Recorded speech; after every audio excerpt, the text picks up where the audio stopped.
주일학교에서 마지막 두 아이가 예물을 드리고 기도 제목을 아주 이렇게 많이 적었습니다. 뭐가 그리 힘든 삶을 살았는지, 힘든 일일 수도, 제가 이 아이가 행복하게 사는 거 다 아는데 얼마나 힘든지는 모르겠지만 힘든 데입니다. 그리고 또 일주일 동안 지은 죄가 있다면 뭐 그리 많이 죄를 지었을까? 또 다른 아이입니다. 그래서 읽을 때마다 하나님께 올려드리고 또 어떤 경우는 참 나보다 낫다, 어른보다 낫다 생각하기도 하고 순수하고 그래서 특별히 주의 축복이 임하기를 주의 이름으로 축복합니다. 자, 오늘 이사야 속의 기도 세 번째입니다. 하나님을 찬송하는 기도인데요. 자, 어느 유대 농부가 농사를 하고 땀을 흘리고 씨를 뿌렸습니다. 그래서 하나님께 기도합니다. 하나님, 곡식이 잘 자랄 수 있게 해주세요. 그렇게 기도하고 이제 씨를 뿌리고 심었으니 뭐가 필요한가요? 비가 필요하죠. 하나님 비를 내려주세요. 하나님이 이제 비를 주셨습니다. 또 뭐가 필요하죠? 햇빛도 필요하죠. 하나님이 좋은 일기 주시고 햇빛도 비춰주세요. 하나님이 좋은 일기도 주시고 햇빛도 비춰주셨습니다. 농부는 늘 이제 비가 적절히 오고 또 햇빛도 적절히 내리기를 기도했습니다. 그리고 추수 때가 되었습니다. 추수 열매를 거두는데 생각보다 열매가 많지 않았습니다. 알곡도 그렇게 튼실하지도 않았고 익지도 않았습니다. 그래서 농부가 낙심하게 되었어요. 왜 이렇게 되었을까? 비도 적절하게 내렸고 태양도 비춰줬는데 왜 이렇게 되었을까? 혼자 고민하고 낙심하는데 그런데 어느 날 선지자가 집에 잠깐 들렀습니다. 그래서 그 선지자를 잘 대접하고 이제 그 고민을 털어놓았습니다. 하나님께서 나의 기도를 들으시고 적절한 비도 주셨고 그리고 적절한 햇빛도 주셨는데 왜 이렇게 열매가 부실하고 그리고 농익지 못했습니까? 라고 물었더니 선지자가 이렇게 물었습니다. 하나님께 비도 주시고 햇볕도 주시기를 기도하셨다면 또 때로는 태풍도 구전 날씨도 달라고 기도하셨습니까? 라고 했더니 아니요 그러더랍니다. 그래서 하나님은 곡식이 튼튼하고 또 농익고 열매를 튼실하게 잘 맺으려면 또 때로는 구전 날씨도 필요하고 또 강한 바람도 필요하고 또 이렇게 새벽에 추운 날씨도 필요합니다 라고 일러주었다는 거예요. 사랑하는 성도 여러분, 1년 중에 봄도 있듯이 겨울도 있습니다. 우리가 고난이 올 때, 아픔이 올 때, 질병이 올 때가 있습니다. 분명한 것은 하나님은 이제 그런 때로는 고난과 질병을 통해서 우리를 더 튼실하게 하시고 그리고 더 성장하게 하시고 더 인격적으로 영성으로 익어가게 하시는 줄로 믿으시기를 바랍니다. 오늘 이사야가 환난 중에 하나님께 기도하는 내용이 있습니다. 4절에 보시면 자, 이사야가 어떤 환난을 당하는지 이제 4가지 환난을 이제 기록하고 있는데요. 읽으시면서 한번 찾아보세요. 합독합니다. 주는 포학자의 기세가 성벽을 치는 폭풍과 같을 때에 빈궁한 자 요새이시며 환난 당한 가난한 자 요새이시며 폭풍 중에 비난처시며 폭양을 피하는 그늘이 되셨사오니. 자, 여기 보시면 이제 몇 가지가 나오나요? 이 5가지가 나오죠. 포학자라고 하는 게 나오고요. 그리고 또 이제 폭풍 나옵니다. 그리고 빈궁한, 그리고 환난, 그리고 또 다시 폭풍이 나오고요. 그리고 폭양이라고 하는 이런 이제 단어들이 나옵니다. 그런데 놀라운 것은 이사야는 이런 환난 가운데서도 오늘 1절과 2절 보면 하나님을 찬양하고 하나님께 영광 올려드리는 그런 기도를 하고 있습니다. 왜냐하면 이사야가 알았던 것은 비록 우리가 환난과 어려움이 있지만 하나님 이 환난을 통해서 우리를 더 때로는 회개하게 하시고, 또 우리가 더 단단해지게 하시고, 또 영적으로 성숙하게 하시고, 또 열매를 더 농익게 하시기 위해서 하나님께서 이 또한 이를 통해서 역사하시는 줄로 믿고 환난 가운데 하나님 앞에 기도하는 내용을 담고 있습니다. 그래서 오늘 이사야의 기도는 1절 이제 2절을 보시면 먼저 하나님을 찬양하고 이름을 높이는 기도인데요. 사실 이런 기도가 성숙한 기도입니다. 환난 가운데서도 불평하거나 원망하거나 낙심하지 아니하고 하나님을 전적으로 신뢰하고 의지하면서 하나님의 뜻이 있음을 믿고 하나님 이름을 높이고 하나님을 찬양하는 그 기도가 바로 이제 성숙한 기도고 하나님이 기뻐하시는 기도인 줄로 믿으시기를 바랍니다. 첫 번째 이사야 기도는 이렇습니다. 첫 번째는 따라서 하십니다. 주는 나의 하나님이십니다. 이게 이사야의 이제 첫 번째 고백적 기도 내용인데요. 1절 초반절입니다. 여호와여 주는 누구의 하나님이시라? 나의 하나님이시라. 내가 지금 어려움을 겪고 있지만 하나님은 여전히 나의 하나님이시고, 그리고 나도 이제 그 어디로 가지 않겠다고 하는 그런 신앙 고백을 담고 있습니다. 자, 둘째 이사야는 중반절입니다. 내가 주를 높이고 주의 이름을 찬송하오리니. 고난과 아픔과 질병 가운데서도 가난 가운데서도 하나님의 이름을 높이고 찬양하는 이사야의 기도가 오늘 이 밤에 우리들의 기도가 되기를 주의 이름으로 축복합니다. 그리고 여러분의 한평생 그런 기도가 되기를 주의 이름으로 축복합니다.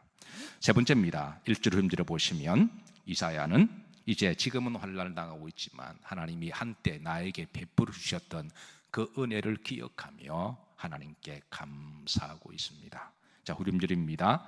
옛적부터 압도갑니다. 옛적에 정하신 뜻대로 성실함과 진실함으로 행하셨습니다. 그랬습니다. 여러분 어려울 때에 기도하시면서 지난날 하나님이 나를 사랑하셨고 또 은혜를 베푸셨고 축복하셨던 좋은 것들을 기억하시고 감사함으로 이기시기를 주의 이름으로 축복합니다.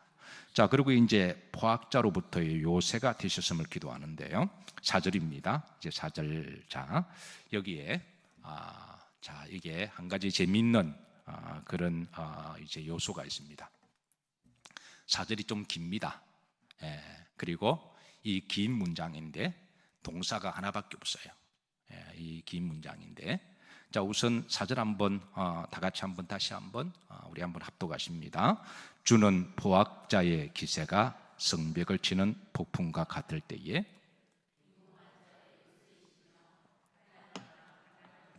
요새이시며 폭풍 중에 피난처시며 폭양을 피하는 그늘이 되셨사오니라고 하는 동사 하나가 맨 뒤쪽에 자리 잡고 있습니다. 자, 이 동사 하나가 앞에 나오는 문장들을 받아서 다 수식하고 있습니다. 흥미로운 것은 이 되셨사오니 이 말은 이제 문법적으로 2인칭 남성 과거 동사입니다. 히브리 문법은 우리 문법과 다르게 흥미로운 것들이 굉장히 많이 있는데요. 동사에도 인칭이 들어가 있습니다. 그래 문법을 잘 분해해 보면 동사 안에 이제 문법적인 인칭이 들어가 있고, 그리고 그 안에 수가 들어가 있습니다. 그리고 이제 시제가 들어가 있는데요. 그래서 이 되셨사오미의 이 안에는 이제 2인칭 단수 과거 동사로 되어 있습니다. 그리고 이 동사 하나가 이제 앞에 나오는 문장을 다 이렇게 수식을 받는데요. 그래서 이제 이 4절 말씀을 이제 이 긴 문장이니까 우리가 길게 막 들어가 있으면 복잡하잖아요. 하나님의 은혜를 우리가 복잡하고 잘 헷갈리니까 이거를 분해를 하면, 자, 이 문장을 4절을 분해를 하면 다음 이제 4가지 문장으로 분해가 가능해요. 그래서 이렇게 분해가 가능합니다.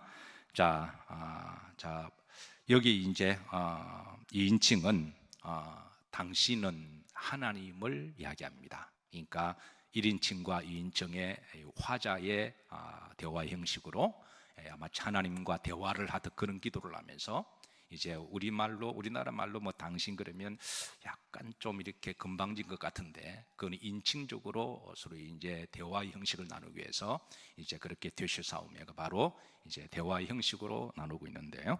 자, 내용은 이렇습니다. 자, 이게 이제 한번 그 다음 문장 한번 다 같이 한번 합독해 보실까요? 자, 이렇습니다. 하나님은 부학자의 기세가 성벽을 치며 폭풍이 칠 때에 여호와는 요새가 되셨습니다. 이렇게 이제 한 문장으로 분해가 가능해요. 예. 자, 이사야가 부학자의 기세가 성벽을 치며 폭풍이 칠 때에 하나님은 요새가 되셨습니다 라고 고백함으로 이사야의 삶에 그런 환난도 있었음을 그렇게 하나님께 기도합니다. 근데 분명한 것은 하나님은 그런 부학자가 이렇게 공격할 때에 하나님은 나의 요새가 되셨다라고 기도합니다. 저는 이곳이 여러분들에게 기도 요새가 되기를 주의 이름으로 축복합니다. 부학자들이 이렇게 공격할 때에 그때에 성전에 오셔서 기도하시기를 주의 이름으로 축복합니다. 자, 두 번째, 환난 당했을 때에 요새가 되셨음을 기도하는데요. 이 4절에 또 환난을 목적으로 받고 여전히 주어는 하나님입니다. 이 환난을 목적어 보호로 받고 동사는 또 여전히 되셨사오며라고 이제 분해를 하면, 자, 그 다음에 이렇게 됩니다. 자, 다 같이 한번 합독하시죠.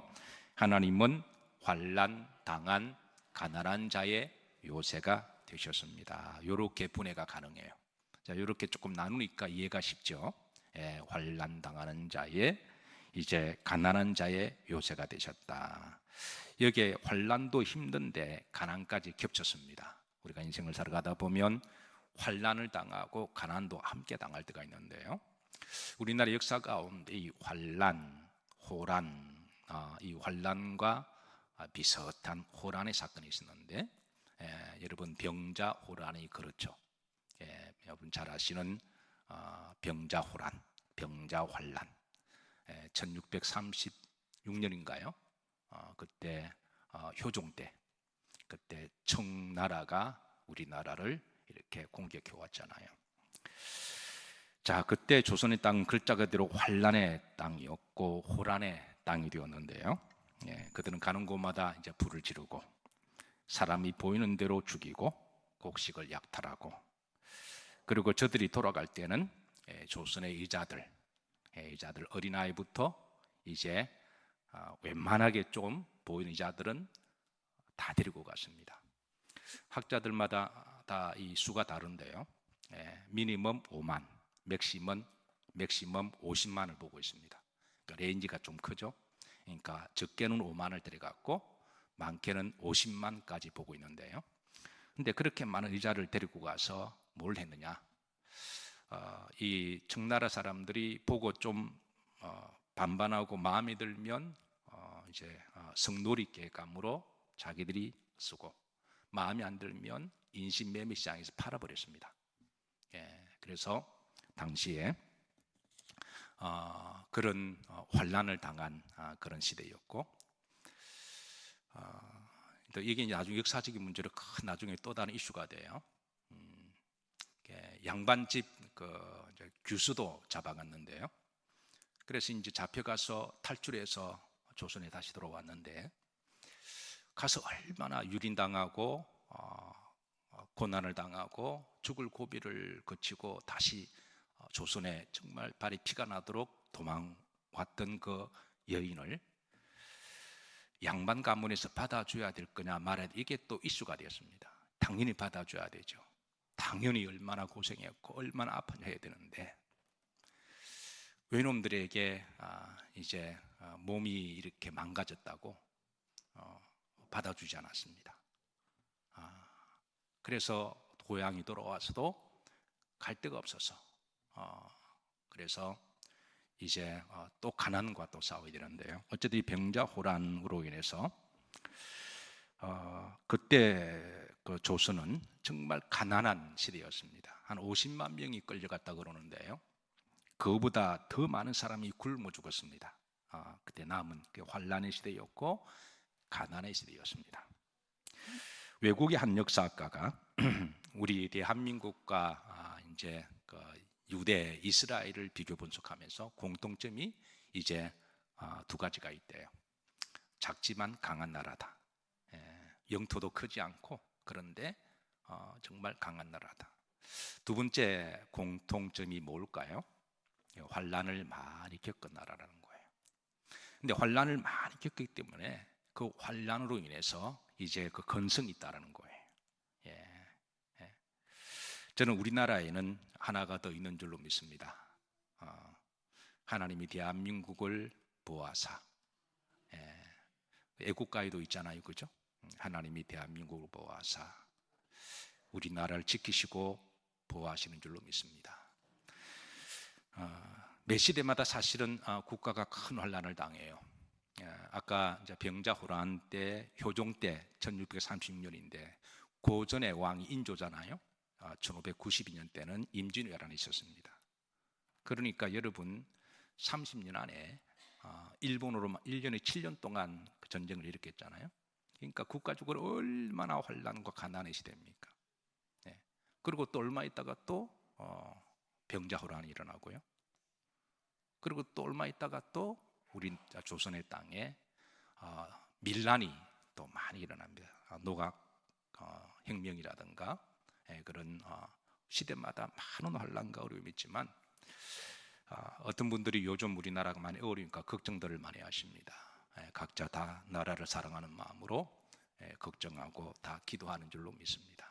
근데 과거에 비하면, 우리 과거 역사에 비하면, 과거에 우리나라가 당한 환란에 비하면 우리가 지금 당하는 환란은 어떻게 보면 정말 충분히 이길 수 있는 어려움과 환란인 줄로 믿습니다.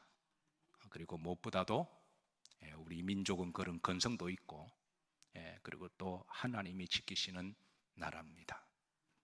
그래서 우리 각자 기도하십시다. 한 가지 부탁을 드릴 것은, 교회 안에서 가급적이면 이제 각자 나라를 사랑하는 마음은 다 똑같으니까 내 방식과 다르다고 해서 방식이 다른 사람들을 정죄하거나 그걸 갖다가 분쟁하거나 싸울 일은 아니라는 거예요. 우리에게는 유일한 소망은 하나님이시고 예수님이십니다. 그러니까 혹시 다른 생각 때문에 의견이 다르면 교회 밖에서 그렇게 이야기하시고 교회 안에서는 각자 기도만 하시면 돼요. 이사야가 이제 엄청난 환난과 가난이 있었지만 이사야 여전히 하나님을 신뢰하고 하나님께 기도합니다. 여호와를 찬양하며 하나님이 이 환난 가운데 따라서 요새가 되어 주심을 믿는 거죠. 우리도 그런 믿음이 필요합니다. 교회에서는 절대 그런 일이 일어나면 안 돼요. 교회는 하나님의 집이잖아요. 자, 여섯 번째, 이제 폭풍 중에 피난처가 되어 주심에 기도하는, 이것도 이제 이 형식 문장으로 주어와 동사 그리고 목적 보어로 이렇게 분해를 하면 이렇게 간단하게 분해가 됩니다. 자, 합독합니다. 하나님은 폭풍 중에 피난처가 되셨습니다. 아주 간명하죠? 이 복잡한 문장을 제가 한참 묵상하면서 이걸 어떻게 좀 간명하게 전할까 고민하다가 이제 제가 문법적으로 조금 이렇게 나누어서 해석하는 게 더 정확한 그런 분해입니다. 아마 나에게 만약에 번역할 수 있는 기회를 줬다면 나는 이렇게 번역했을 거예요. 딱 이렇게 간명하게 탁탁 나누어서. 자, 그 다음에 일곱 번째, 폭양 중에 그늘이 되어 주셨음에 감사 기도하는데요. 4절 보면 여기에도 이제 이 형식으로 이렇게 하면 이렇게 됩니다. 합독합니다. 하나님은 폭양을 피하는 그늘이 되셨습니다. 아멘인가요? 유대 날씨는 무척 덥습니다. 살인적인 더위가 있고 사막은 그늘이 없습니다. 그리고 사막에서 그늘이 없으면 죽습니다. 엘리야가 광야길에 죽어 들어갈 때 하나님은 로뎀나무 아래 그늘을 만들어 주셔서 다시 살아나게 해 주셨습니다. 자, 여덟 번째, 포악자를 심판해 주시기를 간구하는 기도입니다. 이제 5절로 넘어갑니다. 5절의 흐름지를 보면 이제 이렇게 이제 기도합니다. 흐름줄만 합독합니다. 포악한 자의 노래를 낮추시리다 그랬습니다. 하나님께 기도하기를 그 포악한 자가 승리의 노래를 계속 부르지 못하도록, 승리의 노래를 포악한 자가 계속 부르지 못하도록 하나님께서는 그 노래 목소리를 낮추게 해달라고 하는 기도를 합니다. 이 말은 다른 말로 하나님이 때가 되시면 하나님이 심판해 주시고 정리해 주시기를 구하는 그런 이사야의 기도입니다. 잠깐 정비로운 것은 이제 우리가 상처가 있을 때 하나님은 이 상처를 다양한 방법으로 치유하시는데요. 자, 어떤 사람들은 사람이 상처가 있으면 의사에게 가서 상처를 치유해 달라고 그렇게 부탁합니다. 어떤 사람은 자신이 치유하기도 하고요, 몸이 좋다고 하는 약을 먹기도 하고, 물론 이런 방법도 상처를 치유하는 방법이기도 하지만 하나님은 때로는 아주 이상한 방법으로 치유하시는데요, 그 사람이 상처를 치유하는 것보다도 상처가 상처를 치유하게 하시는 방법도 하나님이 사용하십니다. 그러니까 우리는 아플 때 누군가가 와서 빨리 치유해 주길 바라는데, 하나님은 물론 하나님이 급하시면 하나님이 해주시기도 하시지만 어떤 경우는 그 상처를 그냥 놔두셔서 그 상처를 치유하게 하시는 하나님이라는 거예요. 자, 이해가 안 되시면 노면하세요. 이게 무슨 말이냐면, 우리가 상처가 있고 환난이 있을 때 하나님은 그냥 내버려 두신다라는 거예요. 어떨 때는. 왜냐하면 그 상처가 나를 치유하기 때문에 그렇습니다. 그 시간의 상처를 하나님이 어느 기간은 내버려 두시고, 그 상처가 나의 교만을 꺾게 하고, 그 상처가 나를 더 성숙하게 만들고, 그 상처가 하나님께 나오게 하고, 그 상처가 기도하게 하고, 그 상처가 나를 좀 튼실하게 만들고, 그 상처를 나를 겸손하게 만든다는 거예요. 그래서 상처 자체가 상처를, 내 안에 또 다른 상처를 치유하게 하시는 하나님이십니다. 우리나라 속담에 시간이 뭐다? 약이다 라는 말처럼, 대신에 하나님은 그 상처의 시간에게 하나님 우리에게 요구하시는 것은 기도입니다. 그냥 시간만 때우는 그 아픔과 환난이 시간만 때우고 지나가기를 원치 아니하시고, 그 상처를 치유하려면 상처를 또 하나님의 치유의 툴로 사용하시는데, 그 기다리는 동안에 우리가 하나님은 기도하기를 원하시는 거예요. 오늘 이사야의 기도가 바로 그렇습니다. 이런 기도가 굉장히 성숙한 기도고 영성이 있는 기도입니다. 환난이 있을 때 무조건 하나님이 빨리 이거를 벗어나게 하시고 이 문제를 해결하게 달라고 무조건 때를 쓰는 기도가 아니라, 어느 정도의 시간은 필요함을 인식하고, 하나님은 상처를 통해서 나를 치유해 주심을 믿고, 그 환난과 그 고난 가운데 하나님께 두 손을 들어 모든 영광과 존귀를 올려드리며 그 기도를 하고, 그리고 하나님은 때가 되시면 이제 그 포악한 자의 노래를 더 이상 포악한 자가 부르지 못하도록 하나님 그렇게 심판하시고, 하나님 품에 있는 이들을 하나님이 품으시고 치유하시고 응답하시는 하나님이십니다. 혹이라도 여러분 속에 아픔과 상처가 있으시면 빨리 낫기를 바라시겠지만, 그럴 때는 그거를 안고 여러분 기도하시기를 주의 이름으로 축복합니다. 그리고 앞으로도 또 그런 일이 당하면 또 이제 우리 하나님을 오늘 이사야처럼 전적으로 신뢰하고 그 가운데 시간의 상처 가운데 기도를 통하여 하나님께 기도하다 보면 하나님은 더 이제 곡식이 익어가듯이 더 익어가게 하시고 더 튼실하게 하실 줄로 믿으시기를 주의 이름으로 축복합니다.